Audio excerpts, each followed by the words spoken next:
Hunter wasn't sure how much time had passed since the last of the light had oozed out of the storm when he realized he hadn't heard the bear now for a long time. Not 5 minutes after the thought had swept through his brain, all 3 horses stirred and one of them gave an ear-rattling whinny. Hunter jerked with a start. To his left, the chief stopped snoring. Hunter saw first 2 red eyes glowing like hot coals, moving in the darkness straight out away from him and from the upwind side of the camp.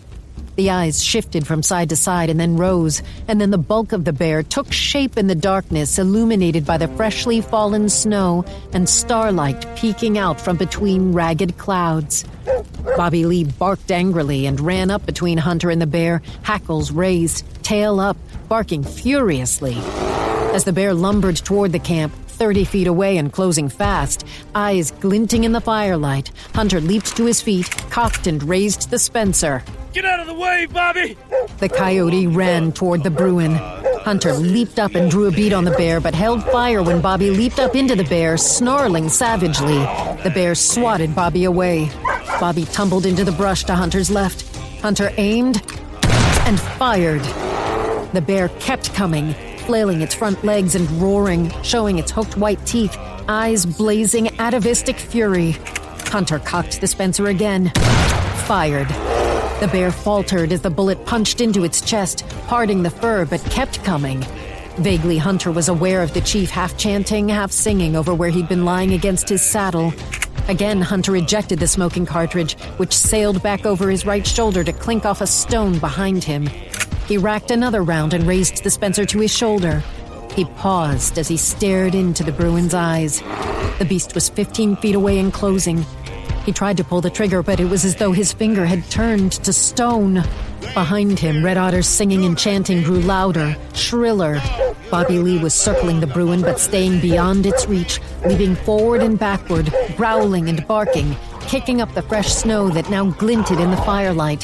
Finally, Hunter's right finger drew back against the trigger, but nothing happened.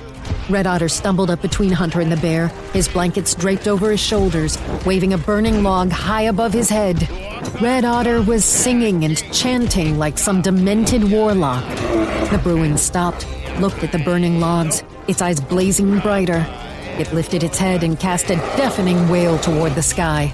Suddenly it dropped, turning, and ran on all fours into the darkness, gone as fast as it had appeared. Bobby gave half-hearted chase, but did not go far before he wheeled and returned to the firelight, snarling, whimpering, and quivering. The chief stopped chanting and dropped to his knees. The burning log fell from his hand to snuff out in a cloud of steam in the snow.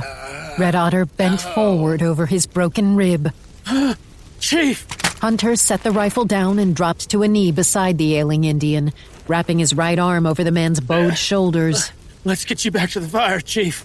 Hunter eased the man to his feet. Hunter could feel the fever sweat on him through the blankets.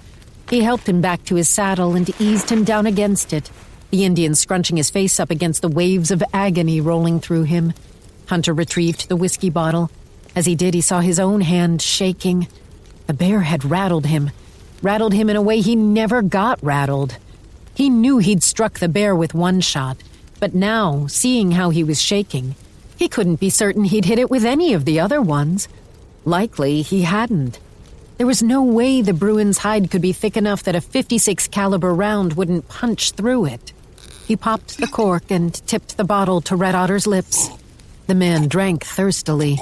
Hunter pulled the bottle back down and looked at the shirt wrapped taut over the broken rib. He thought he could see some red spotting the edges of it. He'd at least partway opened up the wound. Now you've done it, Chief. The horses. What? Red Otter sagged back against his saddle, breathless, sweating, his heavy lids drooping down over his eyes. They're gone. They busted loose. Hunter whipped around. Sure enough, the horses no longer stood just beyond the edge of the firelight where he'd tied them. All 3 rope halters lay on the ground, the lead ropes still tied to the picket line that Hunter had strung between 2 aspens.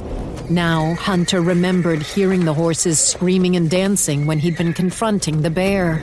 Damn it! He ran over to where the picket ropes sagged over the snowy ground. All 3 mounts had run off toward the east.